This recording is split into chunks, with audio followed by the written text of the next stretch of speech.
नमस्कार दोस्तों, welcome to valuation. दोस्तों वैल्यूएशन में आज हम डिस्कस करने वाले हैं ईपीएस की मिनिमम पेंशन। दोस्तों मिनिमम पेंशन आज के जमाने में आपको गारंटी की जा रही है सिर्फ और सिर्फ 1000 रुपए।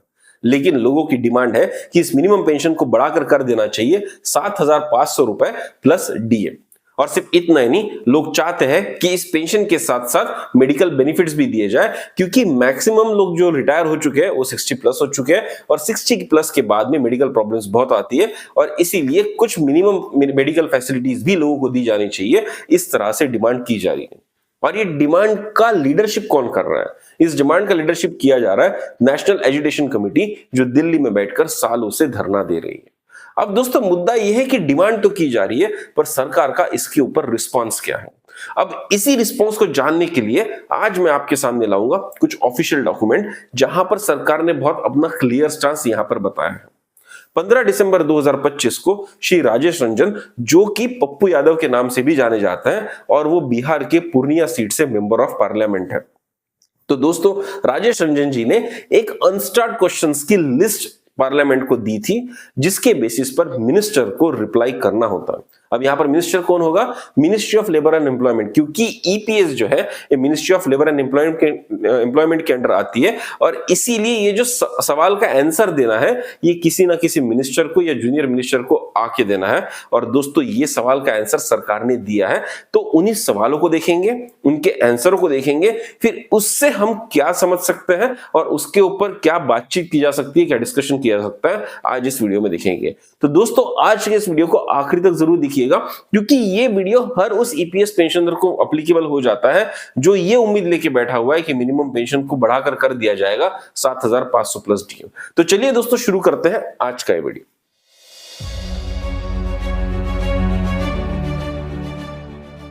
अब दोस्तों जैसे कि आप स्क्रीन पर देख पा रहे हैं, ये देखिए, ये है unstarred question number 2510 to be answered on 15/12/2025 और ये सवाल किसने पूछा था? श्री राजेश रंजन।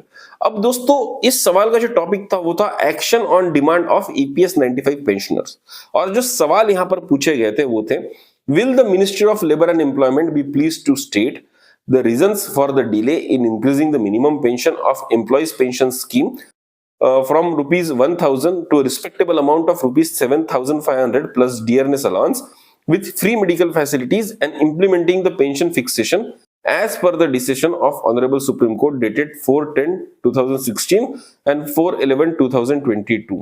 अब दोस्तों 4/10/2016 का रेफरेंस आरसी गुप्ता केस से दिया गया है और 4/11/2022 का रेफरेंस दिया गया सुनील कुमार केस से, जहां पर हायर पेंशन के लिए फाइनल वर्डिक्ट आया था।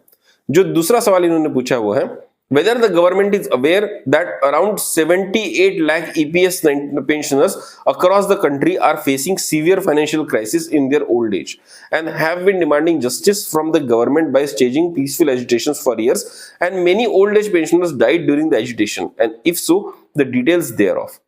तो यहां पर पूछा गया है कि भाई तकरीबन 78 लाख पेंशनर्स है जो पूरे देश भर में वेरी डिफिकल्ट फाइनेंशियल सिचुएशन को फेस कर रहे हैं, क्योंकि पेंशन सफिशिएंट नहीं मिल रही और सालों से इसके लिए धरना किया जा रहा है, इस पे जस्टिस मांगा जा रहा है। तो क्या सरकार को कुछ इसके बारे में पता है? क्या सरकार को पता है कि कई सारे लोग एजुटेशन करते करते ही स्वर्गवासी हो चुके हैं? और अगर सरकार को पता है तो उसकी डिटेल सरकार दे।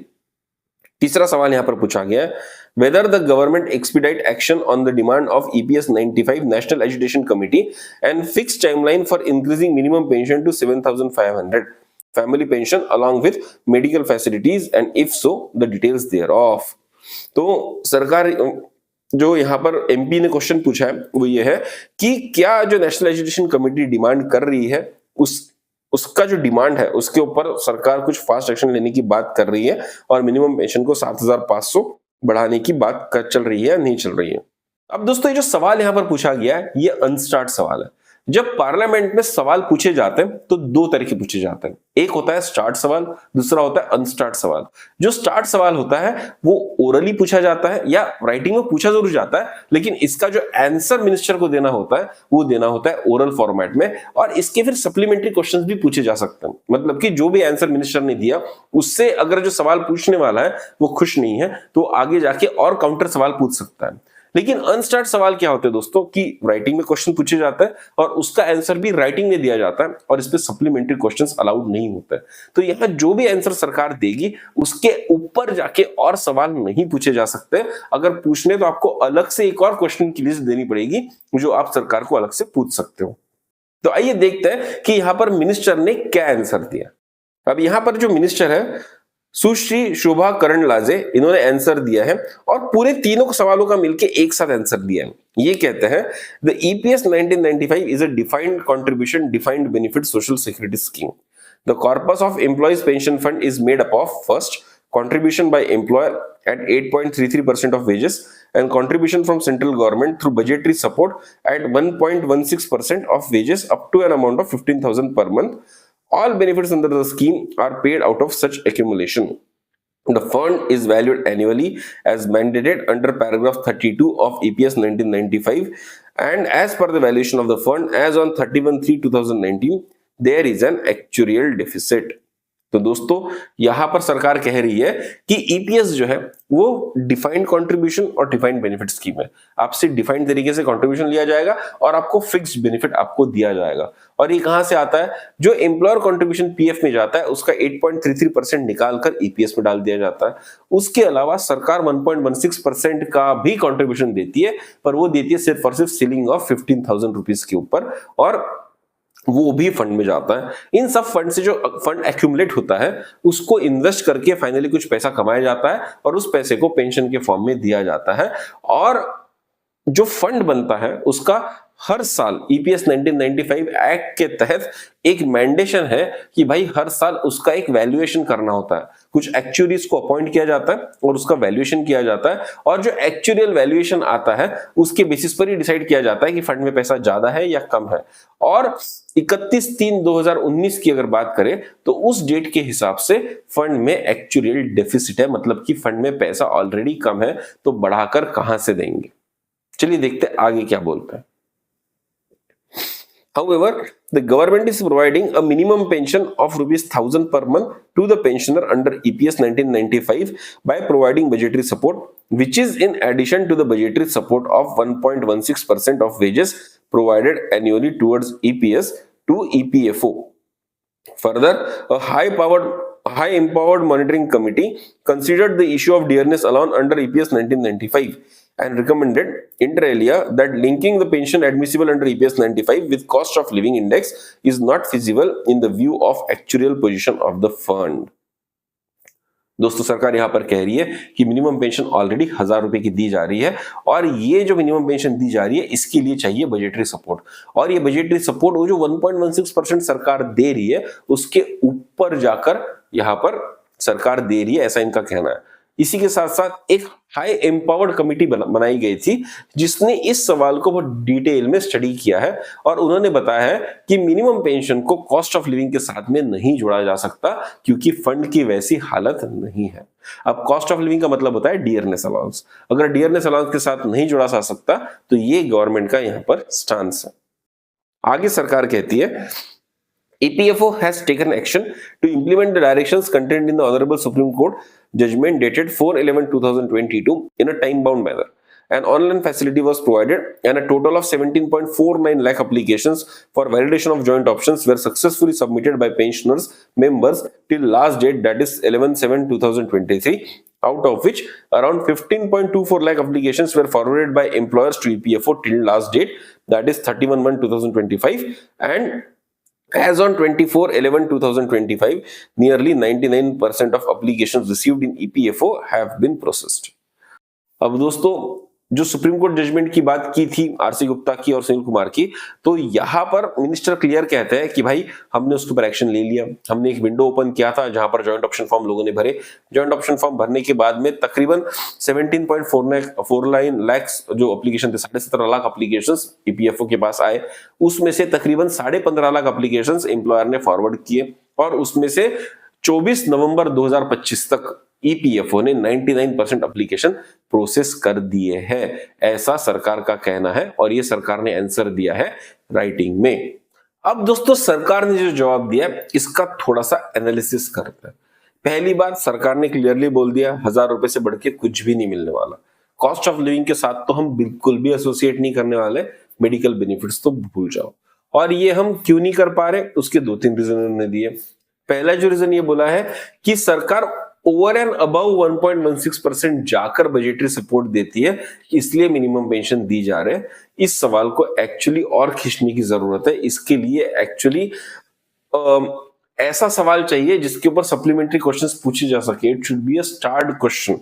अगर आप अनस्टार्ड क्वेश्चन पूछते रहेंगे तो इसका आंसर सप्लीमेंट्री में कभी भी आपको मिलेगा नहीं, क्योंकि ईपीएस का जो एक्ट है, जब उसमें अमेंडमेंट किया गया था, बहुत क्लियर लिखा गया कि सरकार को जब 1000 रुपए की मिनिमम पेंशन देनी थी तो उसके लिए जो बजटरी सपोर्ट सरकार दे रही है वो 1.16% से दे रही है।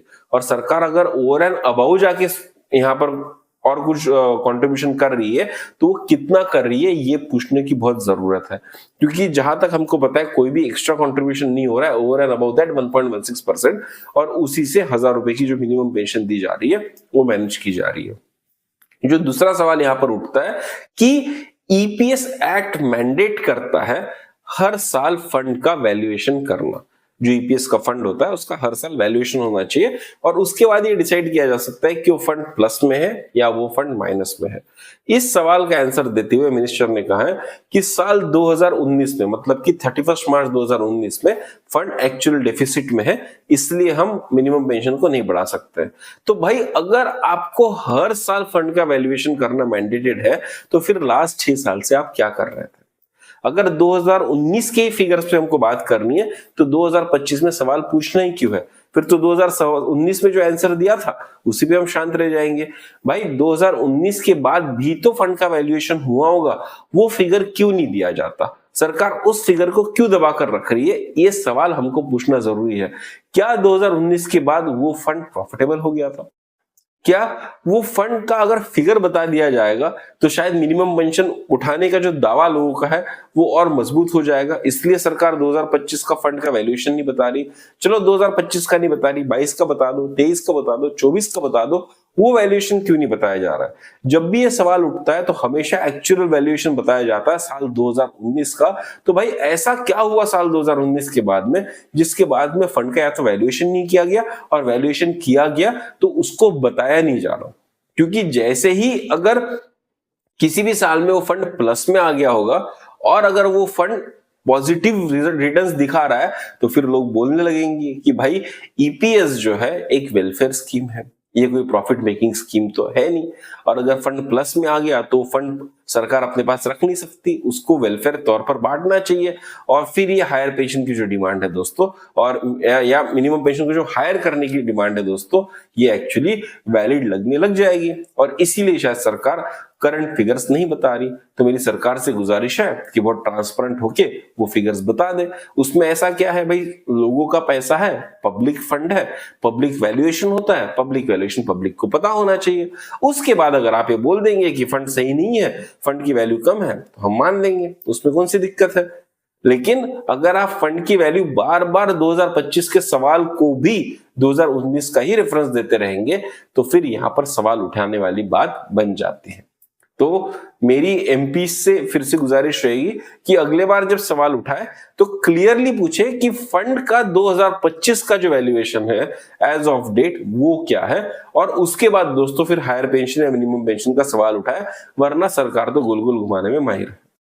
तो यहां पर मॉरल ऑफ द स्टोरी है कि हमने जो सवाल पूछे इसके ऊपर अगर आगे जाके किसी एमपी को सवाल पूछना चाहिए तो उसमें 2 फैक्टर डेफिनेटली ऐड करने चाहिए। पहला ये कि भाई ये जो 1.16% के ऊपर जाके सरकार कंट्रीब्यूशन करने की बात कर रही है तो वो कितना कंट्रीब्यूट कर रही है और उसका प्रूफ मांगना चाहिए। सेकंड बात, दूसरा, जैसे कि मैंने अभी आपको कहा कि जो एक्चुअल वैल्यूएशन है फंड का वो 2025 का क्या है या 2024 का क्या है, क्योंकि एक साल पीछे चलता है वैल्यूएशन, तो 2024 का क्या है और क्या वहां पर सरप्लस दिखा रहा है या नहीं, ये यहाँ पर क्लियरली एमपीज को पूछना चाहिए। ये शायद आगे आने वाले सवाल के लिए बहुत इंपॉर्टेंट पैरामीटर हो सकता है। अब रही बात जो तीसरा पार्ट बताया हायर पेंशन को लेके कि भाई 17.5 लाख एप्लीकेशन आए थे, जिसमें से 15.5 लाख एप्लीकेशन ईपीएफओ के पास पहुंचे और उसमें से 99% जो एप्लीकेशंस है वो प्रोसेस हो गए। अब दोस्तों जो 99% का फिगर है, ये कभी एक बार पूछा गया था तो पता है आंसर क्या दिया गया? उसमें ये दिया गया कि सिर्फ हार्डली लाख 2 लाख लोगों को ही पेंशन मिल रही है, बाकी जो लाख 2 लाख एप्लीकेशंस और बचे हुए उसके ऊपर अभी तक कोई एक्शन नहीं लिया गया है। और जो बाकी के जो 10.5 लाख एप्लीकेशंस है वो एग्जेम्प्टेड ट्रस्ट के नाम पे डेटा नहीं आया इसके नाम पे रिजेक्ट कर दिए। अब 10.5 लाख एप्लीकेशंस रिजेक्ट कर देने को अगर 99% प्रोसेसिंग कहा जा रहा है तो भाई ये चीजों को देखने का बहुत गलत नजरिया हो सकता है। अब मैं इस चीज को गलत क्यों बोल रहा हूं? हो सकता है ईपीएफओ इस बात को चैलेंज कर ले कि भाई आप गलत कैसे बोल सकते हो, हमने प्रोसेस तो कर दिया। हाँ, आपने प्रोसेस कर दिया, लेकिन आपका जो कर्तव्य पूर्ण मैंडेट था, सरकार ने जो आपको मैंडेट दिया है, जनता ने जो आपको मैंडेट दिया है, वो क्या था? ईपीएस फंड जब लाया गया था तो सोशल वेलफेयर के लिए लाया गया था। तो किसी भी सोशल वेलफेयर स्कीम में सुप्रीम कोर्ट का भी स्टांस बार बार ये रहा है कि भाई जब भी कोई ऑफिसर किसी वेलफेयर स्कीम के ऊपर डिसीजन लेता है तो कोशिश की जाए कि उस वेलफेयर स्कीम के डिसीजन का जो टिल्टिंग होगा वो होगा लोगों के फेवर में, जनता के फेवर में, सोशल वेलफेयर के फेवर में। लेकिन जब आप 10.5 लाख एप्लीकेशन सिर्फ ये कहकर रिजेक्ट कर देते हो कि एग्जेम्प्टेड ट्रस्ट के रूल्स आपको अलाउ नहीं करते, ये नहीं करते, वो नहीं करते, आपका डेटा पूरा नहीं है, तो भाई ये जो एग्जेम्प्टेड ट्रस्ट के रूल्स है ये आप ही के जो मॉडल रूल्स होते हैं ट्रस्ट बनाने के लिए उसी को फॉलो करके बनाए जाते हैं। बार बार केरला हाई कोर्ट में, supreme court, Calcutta high court में, मद्रास हाई कोर्ट में, अलग अलग जगह पर यही चीज बार बार हाई कोर्ट्स ने भी बताई है कि भाई एग्जेम्प्टेड ट्रस्ट के रूल्स जो है वो प्रोविडेंट फंड के लिए लागू होते हैं, ईपीएस के लिए लागू नहीं होते। ईपीएस में ऐसा कोई भी रूल नहीं है। एग्जेम्पशन जो दिया गया है वो प्रोविडेंट फंड के लिए दिया गया है, ईपीएस के लिए नहीं दिया गया है। तो कृपया करके बार बार ये मत बताइए कि एग्जेम्प्टेड ट्रस्ट के रूल्स अलाउ नहीं करते इसलिए हम हायर पेंशन नहीं दे देंगे। 2-2, 3-3 हाई कोर्ट्स ने बता दिया है। रिसेंटली बीएल के एम्प्लॉयज के केस में तेलंगाना हाई कोर्ट ने भी ये जजमेंट दे दिया है और अब उसका ऑर्डर बहुत जल्दी वापस आने वाला है। तो सारे हाई कोर्ट एक एक करके, कोई भी जो हाई कोर्ट है वो ईपीएफओ के फेवर में यहां पर नहीं जा रहा है, वो सिर्फ और सिर्फ पेंशनर्स के फेवर में जा रहा है। पता है क्यों? क्योंकि कोर्ट का हमेशा ये मानना होता है कि कोई अगर वेलफेयर स्कीम है और उसके ऊपर अगर कोई डिसीजन लिया जा रहा है तो वो डिसीजन एम्प्लॉयज के या जनता के फेवर में टिल्टेड होना चाहिए, अनलेस एंड अनटिल बहुत क्लियर मैंडेट हो कि भाई आप उनके फेवर में नहीं जा सकते। लेकिन अगर जहां पर एम्बिग्विटी आ जाती है तो एम्बिग्विटी में बेनिफिट ऑफ डाउट जो है वो जनता को दिया जाना चाहिए। तो भाई आप 10.5 लाख से ज्यादा एप्लीकेशन रिजेक्ट कर चुके हैं और उसको अगर अपना अचीवमेंट बता रहे हो कि हमने 99% एप्लीकेशन प्रोसेस कर दिए, तो भाई फिर तो धिक्कार है, क्योंकि आप सोशल वेलफेयर नहीं कर रहे, आप अपने मैंडेट से हटके जा रहे हो। और जब आप बोल रहे हो कि बजटरी सपोर्ट पूरा नहीं पड़ता, बजटरी सपोर्ट पूरा नहीं पड़ता, तो मुझे एक बात बताइए, फिर ये जो आयुष्मान भारत योजना चलती है जहां पर कोई कुछ भी कंट्रीब्यूशन नहीं करता, वो कैसे दी जाती है? वो इसलिए दी जाती है कि वहां पर वोट बैंक की पॉलिटिक्स आ जाती है। अगर आप वो नहीं देंगे तो वोट आपको मिलेंगे नहीं। वही जब सेंट्रल गवर्नमेंट एम्प्लॉयज बार बार बोलते हैं कि ओपीएस दे दो, ओल्ड पेंशन स्कीम दे दो, ओल्ड पेंशन स्कीम दे दो, ओल्ड पेंशन स्कीम दे दो, तो कई स्टेट गवर्नमेंट्स के जब इलेक्शन होते हैं तो सारी पार्टियां ये दावा करने लगती है कि हम ओल्ड पेंशन स्कीम दे देंगी, और जब वो चुन कर आती है तो उनको ओल्ड पेंशन स्कीम दे भी देते हैं। जबकि ओल्ड पेंशन स्कीम बंद ही इसलिए की गई थी कि भाई ओल्ड पेंशन स्कीम पे सरकार पे बर्डन आ रहा था, वेलफेयर करते करते सरकार की कमर टूट जा रही थी, और इसका पूरा पूरा साइंटिफिक डेटा सरकार के पास था, इसलिए 2004 में ओल्ड पेंशन स्कीम बंद करके एनपीएस लाई गई थी। लेकिन जब आपने देखा कि भाई जब हम ओल्ड पेंशन स्कीम को नकार रहे, लोगों को बोल रहे हैं कि नहीं एनपीएस ही देंगे, एनपीएस ही देंगे, तो जो सेंट्रल गवर्नमेंट एम्प्लॉयज है उन्होंने आपके लिए वोट डालना बंद कर दिया। और जैसे ही उन्होंने वोट डालना बंद कर दिया तो सरकार के परखच्चे उड़ गए, और उसके बाद सरकार लेकर आई यूपीएस। यूपीएस वो स्कीम है दोस्तों जहां पर लास्ट के जो 12 महीने का एवरेज होता है सैलरी का, वहां पर लोगों को 50% उसका जो सैलरी होगा एक साल का एवरेज, उसका 50% दोस्तों पेंशन दिया जाता। समझ लीजिए किसी का साल भरे का एवरेज अगर 1 लाख रुपए आ गया तो उसको 50,000 रुपए पेंशन गारंटी की जाती है, उसको डीए भी दिया जाता है, उसको मेडिकल फैसिलिटी भी दी जाती है। और पता है दोस्तों ये क्यों हुआ? क्योंकि वोट बैंक पॉलिटिक्स की बात आ जाती है। क्योंकि सेंट्रल गवर्नमेंट एम्प्लॉयज लाखों करोड़ों सेंट्रल गवर्नमेंट एम्प्लॉयज इस देश में है, और अगर वो चाहे तो सरकार की नींव हिला सकते हैं, वो चाहे तो एडमिनिस्ट्रेटिव इनएफिशिएंसी सिस्टम में ला सकता है। और इसी बात से डर के, इसी बात से प्रेशर को लेके फाइनली उनको यूपीएस दे दिया गया। ओपीएस तो नहीं दिया, पर यूपीएस बहुत उसके नजदीक आ गया। जितना एनपीएस के खिलाफ लोग थे, उतना खिलाफ लोग यूपीएस के नहीं है, और उनको यहां पर अपीज किया गया है, उनका अपीजमेंट यहां पर किया गया है। और ये बात बोलने में मुझे कुछ भी शर्म नहीं आ रही, क्योंकि ये फैक्ट है। जैसे ही सरकार ने देखा कि बहुत सारी स्टेट गवर्नमेंट में, हिमाचल में, पंजाब में, जहां जहां पर कांग्रेस ने ये दावा किया था कि मोल्ड पेंशन लाएंगे, वहां पर कांग्रेस की सरकारें आई, और तब जाके सेंट्रल गवर्नमेंट को लगने लगा कि भाई इसी तरह से अगर हम चलते रहे और अपोजिशन पार्टीज अगर ओपीएस की बात को मानते रह गए, तो भाई हमारे पर कच्चे उड़ जाएंगे, स्टेट गवर्नमेंट से हमारा नामोनिशन उठ जाएगा, हो सकता है सेंट्रल से भी हमारा नामोनिशन उठ जाए। और फाइनली सरकार ने कॉल लिया कि हम यूपीएस देंगे, लास्ट के 12 महीने का 50% जो है हम गारंटी करेंगे बेसिक प्लस डीए का, और उसको डीए से लिंक भी कर देंगे ताकि पेंशन आगे जाके बढ़ते रहे। और उसके लिए जो कंट्रीब्यूशन लगेगा वो हम बढ़ के देंगे। ये बात बहुत इंपॉर्टेंट है, ये बात आपको नोट करने की जरूरत है। जो भी लोग मेरे ऑडियंस जो है इस बात को सुन रही है, उनके बात सुनने की जरूरत है।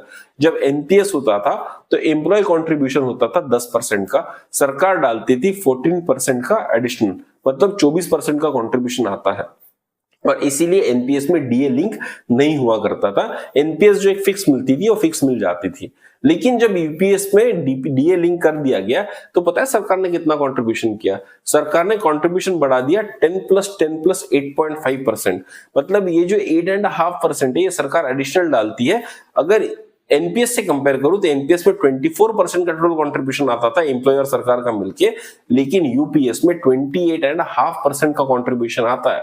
तो ये जो 4.5% का कंट्रीब्यूशन बढ़ा, ये पता है किसके लिए बढ़ा? उस पेंशन को डीए लिंक करने के लिए बढ़ा। मतलब अगर सरकार वेलफेयर करना चाहे तो सरकार एक्चुअली एडिशनल कंट्रीब्यूशन दे सकती है, और सरकार के फंड पे तब कोई बर्डन नहीं बढ़ता। लेकिन जब ईपीएस पेंशनर्स, जिन्होंने देश भर नेशन बिल्डिंग में वर्क किया है, इकोनॉमी को बढ़ाने में वर्क किया है, जो प्राइवेट कंपनीज में काम करते हैं, जो खुद का कंट्रीब्यूशन खुद देने को तैयार है, जब उनकी पेंशन बढ़ाने की बात आती है तो सरकार के पास फंड खत्म हो जाता है। तो ये जो दोगलापन है, ये बाहर लाने की जरूरत है, और इसके ऊपर विचार करने की जरूरत है कि भाई अगर फंड कंट्रीब्यूट करने की जरूरत है सरकार को, तो करे ना। एक सोशल वेलफेयर मांग रहे हैं, कोई खैरात नहीं मांग रहे। लोगों ने 30-30, 35-35 साल देश की सेवा की है, इकोनॉमी में कंट्रीब्यूट किया है, और उसके बाद एक डिमांड कर रहे हैं कि भाई 7,500 कर दो, डीए दे दो, कुछ तो कर दो। जिन लोगों को 1,000 रुपए पेंशन आती है, आपको लगता है आज की इस महंगाई में 1,000 रुपए में कुछ होगा? 1,000 रुपए में अगर वो बंदा राशन से खाना नहीं लेता है, अगर थोड़ी भी डिग्निटी मेंटेन करने की बात करता है, तो 1,000 रुपए में एक महीने का चावल नहीं आता उसके घर में, और आप उसको 1,000 रुपए की पेंशन गारंटी कर रहे हो। क्यों कर रहे हो? मत करो, भी बंद कर दो। क्यों दे रहे हो? जब कंट्रीब्यूट नहीं करना है तो 1.16% भी क्यों कर रहे हो? वो भी रोक लो। और दोस्तों, यहां पर सिर्फ सरकार की गलती नहीं है, गलती हमारे उन लीडर्स की भी है जो गलत तरह से डिमांड को आगे रख रहे हैं। आपको ये बात पता चलनी चाहिए कि किसी भी निगोसिएशन में जब तक दोनों पार्टीज विन नहीं हो सकती, तब तक कोई आउटकम नहीं आ सकता। अगर सरकार 7,500 दे देती है तो सरकार हार जाती है, और अगर 7,500 से कम पेंशन आती है तो जो नेशनल एजुकेशन कमेटी है वो हार जाती है। और ये एक ऐसा कोनंड्रम है जहां पर अगर कोई भी पेंशन जो 1,000 रुपए से ज्यादा हो और 7,500 और डीए से कम हो, तो दोस्तों यहां पर कोई ना कोई एक पार्टी जरूर हारेगी। इनफैक्ट अगर सरकार समझ लीजिए बीच का एक फिगर 3,000 या 4,000 का डिसाइड कर लेती है, तो सरकार को क्रेडिट भी नहीं मिलेगा कि उन्होंने पेंशन बढ़ाई है, उनको धिक्कारा ही जाएगा कि उन्होंने 7,500 नहीं बढ़ाई। और जो नेशनल एजुकेशन कमेटी बैठी हुई है, इनको भी कुछ बेनिफिट नहीं मिलेगा, इनको भी वो तारीफ नहीं मिलेगी कि इनका एजुकेशन सक्सेसफुल हो गया। तो अगर आप 7,500 का डिमांड लेके बैठ गए हो, तो इसके ऊपर कभी भी कोई भी सोल्यूशन नहीं आने वाला, विच इज हाईली इम्प्रैक्टिकल। बहुत लोग बोल रहे होंगे कि भाई आप तो कमेटी के अगेंस्ट जा रहे हो, आप तो बोल रहे हो भाई मैं किसी कमेटी का मेंबर नहीं हूं। पहली बात, मैं बहुत प्रैक्टिकल बात करता हूं, जो चीज मुझे सही लगती है वो मैं बात करता हूं, लोगों को पसंद आए तो ठीक, पसंद नहीं आए तो ठीक। लेकिन अगर आप 7,500 का डिमांड लेके बैठे तो सरकार आपकी डिमांड नहीं मान सकती। ना मैं सरकार के फेवर में बात कर रहा हूं, ना मैं सरकार के अपोज में बात कर रहा हूं, ना मैं एनजीएससी के फेवर में बात कर रहा हूं, ना मैं एनजीएससी के अपोज में बात कर रहा हूं। मैं यहां पर लॉजिक के साथ रहकर बात कर रहा हूं। आप देखिए जितनी भी वेलफेयर स्कीम सरकार देती है, अगर आप लाडली बहन योजना देख लीजिए तो तकरीबन 2,500 से 3,000 रुपए महीना दिया जाता है। अगर आप अटल पेंशन योजना देख ले तो तकरीबन 3,000 रुपए पेंशन वहां पर गारंटी की जाती है। अगर आप विडो पेंशन योजना देख लीजिए या जो विकलांगों को पेंशन योजना मिलती है, अगर आप वो देख ले तो उसका रफ फिगर 3,000 रुपए का होता है। तो अगर national education committee 7,500 plus DA ना मांगते हुए अगर 3,000 या 3,500 या 4,000 की पेंशन मांगती तो शायद सरकार एक कदम आगे आके आपको वो पेंशन दे भी देती। लेकिन आपने इतना बड़ा फिगर मांग लिया जो सरकार शायद नहीं दे सकती, क्योंकि आपको सरकार का ये पॉइंट भी मानने की जरूरत है कि ईपीएस जो है ये फिक्स कंट्रीब्यूशन और फिक्स बेनिफिट स्कीम है। एक defined contribution defined benefit scheme है और उसके ऊपर अगर कुछ भी देना है सरकार को तो उसके लिए बजटरी सपोर्ट लगेगा। और दोस्तों अगर आप ईपीएस की बात करें तो करोड़ों मेंबर्स ईपीएस के मेंबर्स हैं। अगर आप सिर्फ पेंशनर्स की बात करें तो वो तकरीबन 78 लाख पेंशनर्स यहां पर इस देश में है। अगर 1,000 रुपए बढ़ाने की बात करेंगे आप तो भी कम से कम 780 करोड़ का यहां पर प्रोविजन बढ़ाना पड़ता है। अगर आप 1,000 से बढ़ाकर 7,500 की बात करेंगे तो दोस्तों कम से कम 5,000 से 6,000 करोड़ का सालाना सरकार को कंट्रीब्यूशन यहां पर बढ़ाना पड़ेगा, जो कोई भी सरकार उस वर्क के लिए नहीं करेगी जो उनका फिक्स्ड वोट बैंक नहीं है, जो उनके एडमिनिस्ट्रेटिव एफिशिएंसी को हर्ट नहीं करता। अब देखिए लाडली बहन योजना पता है क्यों दी जाती है? क्योंकि औरतें जो है एक बहुत बड़ा वोटिंग क्लास है जो बहुत डेडिकेटेडली डिसाइसिवली वोट करती है। आजकल की औरत तो इतना सोच समझ के वोट करती है कि उसके फायदा का क्या है और तभी सरकार को वोट देती है। तो उनको अपीज करना सरकार के फायदे का होता है। अगर आप माइनॉरिटी पेंशन्स की बात करेंगे तो माइनॉरिटी को अपीज करना सरकार के फायदे की बात होती है। अगर आप गवर्नमेंट एम्प्लॉयज को देखेंगे तो गवर्नमेंट एम्प्लॉयज जो है एफिशिएंसी लाता है सिस्टम में। अगर वो इनएफिशिएंट हो जाए तो धीरे धीरे पब्लिक के बीच में आक्रोश फैलने लगता है कि सरकारी सर्विसेज सही नहीं चल रही है और फिर वहां पर एक निगेटिव इंपैक्ट आता है। इसलिए उनके लिए सेंट्रल गवर्नमेंट एम्प्लॉयज भी एक बहुत बड़ा वोट बैंक है। लेकिन आप सीनियर सिटीजन्स को देखिए, हम किस तरह का वोट बैंक है। मैं तो सीनियर सिटीजन नहीं हूं तो मैं थर्ड पार्टी एंगल से आपको बताता हूं आप किस तरह का सीनियर सिटीजन वोट बैंक है। आप कोई वोट बैंक ही नहीं है, क्योंकि पहली बात तो आप स्कैटर्ड है, दूसरी बात तो आधे सीनियर सिटीजन वोट डालने नहीं जाते, तीसरी बात अगर लोगों के बीच में इतना भी नहीं है कि भाई जो कमेटी वहां बैठी है उसको सपोर्ट करे, जो लोग यूट्यूब पे आपके लिए बात कर रहे हैं उसको सपोर्ट करे, उनको सब्सक्राइब करे, उनका वीडियो शेयर करे ताकि ज्यादा से ज्यादा लोगों तक पहुंचे, नहीं, ऐसा हमको कुछ भी नहीं करना। और मैं मेरे प्रैक्टिकल एक्सपीरियंस से बता रहा हूं, मैं ऑलमोस्ट 3 साल से ईपीएस के ऊपर बात कर रहा हूं, लेकिन सीनियर सिटीजन्स ऐसे वीडियोस को प्रमोट ही नहीं करते, शेयर ही नहीं करते जो उनके फायदे की बात कर रहे हैं। अरे आप आपके लिए उठने वाली आवाज को सपोर्ट नहीं करते तो आप किस तरह का वोट बैंक है। और वो जो लोग वहां दिल्ली में बैठ के एजुटेशन कर रहे हैं, मुझे उन पर दया आ रही है कि वो किन के लिए एजुटेशन कर रहे हैं, क्योंकि भाई लोग उनके साथ ही नहीं, लोग उनसे अपेक्षा बहुत करते पर लोग उनके साथ नहीं है। क्या कभी आपको लगा कि भाई ये जो डिमांड है इसके लिए अगर मैं कभी दिल्ली जाऊंगा तो एजुकेशन कमेटी जहां बैठ के धरना करती है मैंने वहां जाना चाहिए, मैंने इनसे मिलना चाहिए, 2 शब्द उनके एप्रिसिएशन में कहना चाहिए, उनको बधाई देनी चाहिए कि भाई आप इतने दिन से हमारे लिए यहाँ पर कुछ कर रहे हो, हमारे लिए लड़ रहे हो। हम घर बैठ के यूट्यूब पे या टीवी पे इस न्यूज की राह देख रहे हैं कि कब पेंशन 7,500 से बढ़ के आगे बढ़ जाएगी और हम सबको फायदा होगा। फायदा हर किसी को चाहिए, किसी को भी फाइट में कंट्रीब्यूट नहीं करना है, किसी को भी फाइट में जोड़ना नहीं है, किसी को फाइट को सोशल मीडिया पे सपोर्ट भी नहीं करना। ये जो फाइट चल रही है जो मैं आपके सामने कर रहा हूँ, किस लिए कर रहा हूँ? मैं सरकार की खामियां निकाल निकाल के बता रहा हूँ। देखिए मैं किसी का अपोजिशन नहीं करता हूँ, मैं किसी का सपोर्ट भी नहीं करता हूँ, मैं लॉजिक की बात करता हूँ। सरकार ने आंसर दिया कि 2019 का डेटा ले रहे, मैं पूछ रहा हूँ 2019 का डेटा क्यों ले रहे हो, 2025 का डेटा लो। सरकार बोल रही है कि हम एक्स्ट्रा कंट्रीब्यूशन करते तो हम पूछ रहे भाई क्यों कर रहे हो, दिखाओ, अगर कर भी रहे हो तो दिखाओ, और जब कर ही रहे तो थोड़ा और ज्यादा कर दो, पेंशन को बढ़ा के 3,000 की कर दो। तो भाई यहां पर सरकार को कुछ काम करने की जरूरत है। सीनियर सिटीजन्स को अपना वोट बैंक पक्का करने की जरूरत है कि सरकार की नजर में आए कि भाई ये वोट बैंक मैटर करता है, तब कहां जाके आपको बेनिफिट मिलेगा। और तीसरा जो नेशनल एजुकेशन कमेटी है, इनको अपनी डिमांड कम करने की जरूरत है। 7,500 नहीं मिलने वाला, ये अभी फिक्स हो चुका है। अगर आप चाहते हैं कि सच में कुछ बेनिफिट हो तो आपको 3,000 या 4,000 की पेंशन डिमांड करनी चाहिए। डीएवीएस सब भूल जाओ, कुछ नहीं मिलने वाला है। और अगर कोई बोल रहा है कि मैं ये नंबर दिलाऊंगा 7,500 प्लस जे प्लस बेनिफिट, तो वो सीनियर सिटीजन्स को बेवकूफ बना रहा है। ये उनकी जिंदगी में तो पॉसिबल नहीं है, ऐसा मुझे क्लियरली लगता है। ये मेरा पर्सनल ओपिनियन है और बहुत लॉजिकल ओपिनियन है। आप वो डिमांड कीजिए जो इन जनरल लोगों को बांटा जा रहा है। आप औरतों को जो डिमांड जो बेनिफिट बांट रहे हो, आप सीनियर सिटीजन्स को भी वही बेनिफिट दीजिए। आप जो विकलांगों को दे रहे हो, आप वही सीनियर सिटीजन्स को बेनिफिट दीजिए। आप जो अटल पेंशन योजना में दे रहे हो, वही बेनिफिट सीनियर सिटीजन को दे दीजिए। तो 3,000 रुपए का पेंशन आ जाएगा, ऐसा मुझे लगता है। और सरकार को भी थोड़ा सा बर्डन कम होगा, क्योंकि अगर आप 78 लाख पेंशनर्स की बात करेंगे तो 78 लाख पेंशनर्स में तकरीबन 20 से 25 लाख पेंशनर ऐसे होंगे जो ऑलरेडी 3,000 को क्रॉस कर चुके होंगे। और जो लोग 3,000 से ऊपर क्रॉस कर चुके हैं, मैं ये मानता हूं कि उनकी सैलरीज, जब वो सर्विस में थे, उनकी सैलरीज भी अच्छी खासी थी। क्योंकि जो पेंशन का जो फॉर्मूला है, उसके हिसाब से किसी व्यक्ति की अगर 3,000 से ज्यादा की पेंशन आज के रेट में बन रही है, तो वो कम से कम 50 से 60,000 रुपए की फाइनल सैलरी पर ही रिटायर हुआ है, तभी उसकी पेंशन बन सकती है, वरना उसकी पेंशन नहीं बन सकती। तो आइडियली स्पीकिंग उनको उतनी सपोर्ट की जरूरत नहीं है।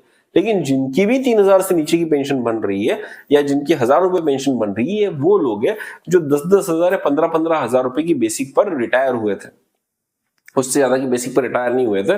तो भाई उन लोगों ने जिंदगी भर भी कोई खास पैसा नहीं कमाया, उन लोगों के पास जिंदगी भर का एक्यूमुलेशन भी बहुत खास नहीं है।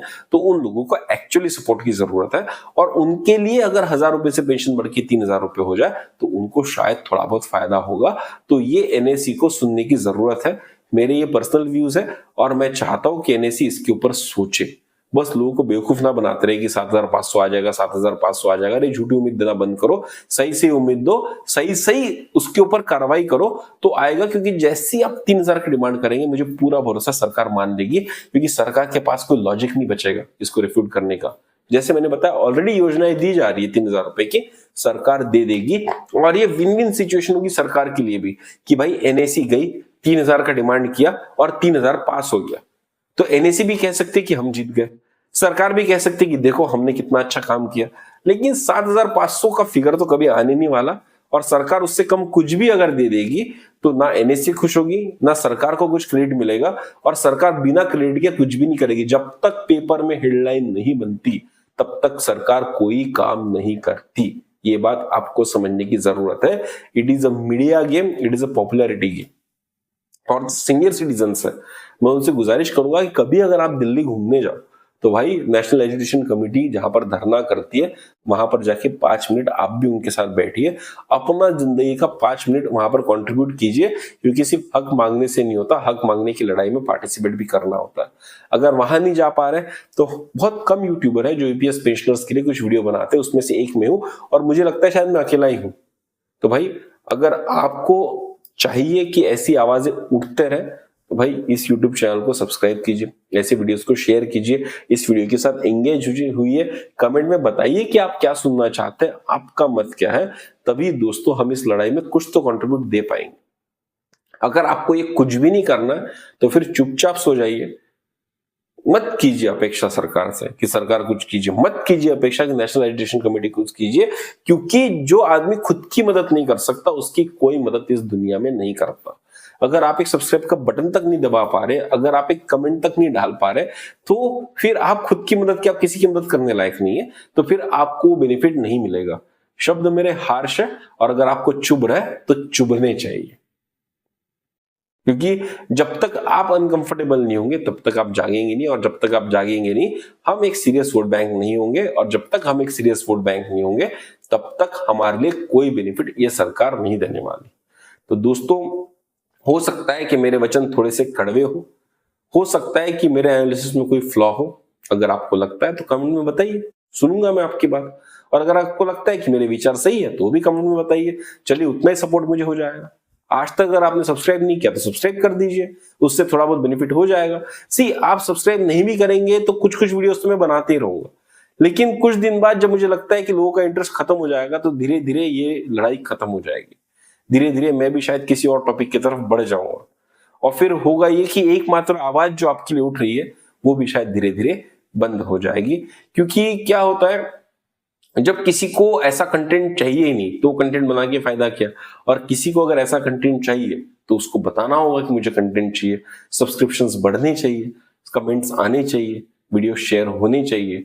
और अगर ये सब नहीं हो रहा है तो धीरे धीरे हमारे समान जो आवाज उठाने वाले लोग हैं, जो कंटेंट क्रिएटर हैं, हमारा मोटिवेशन भी कम हो जाता है। तो ये आपकी मॉरल जिम्मेदारी बनती है कि कोई आदमी अगर आपके लिए लड़ रहा है, आपके लिए आवाज उठा रहा है, इस मॉडर्न एज में जो चीज आप नहीं कर सकते कोई एक यंग बच्चा आके आपके लिए कर रहा है, तो आपको उसको सपोर्ट करना चाहिए। तो मैं उम्मीद करता हूं कि इस वीडियो को देखने के बाद आप हमारे चैनल को सब्सक्राइब जरूर करेंगे, कमेंट जरूर करेंगे, वीडियो को लाइक जरूर करेंगे। तो चलिए दोस्तों, जल्दी मिलेंगे एक नई सच्चाई के साथ, कुछ कड़वे फैक्ट्स के साथ, एक नए डिस्कशन के साथ। तब तक के लिए सब्सक्राइब करते रहिए हमारा चैनल वैल्यू एडिशन। धन्यवाद।